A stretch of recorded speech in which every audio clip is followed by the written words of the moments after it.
আচ্ছা, আমি নেক্সট কোশ্চেনে যাচ্ছি। Should we have to include name of the professor into the SOP?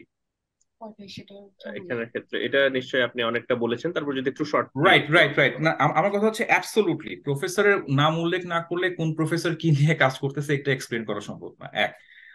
But আমরা অনেক সময় যেটা করি সেটা হচ্ছে যে প্রফেসর এটা মাইন্ড করে না, ফার্স্ট অফ অল, যে তার নাম নেওয়া হলো, হ্যাঁ। সো কিন্তু কথা হচ্ছে যে আমি টেকনিক্যাল জায়গা কোনটা, যে আমার একটা আমি ধরে নিই আর কি, যে আমি একটা ডিপার্টমেন্টে অ্যাপ্লাই করব।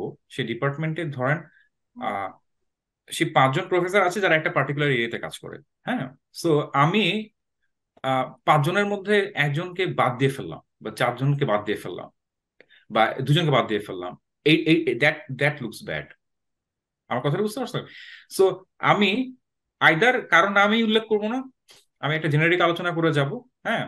অথবা আমি 5 জনের ব্যাপারে আলোচনা করবো, যে দেখো আমি তোমাদের 5 জনের কাজ সম্পর্কেই জানি, হ্যাঁ।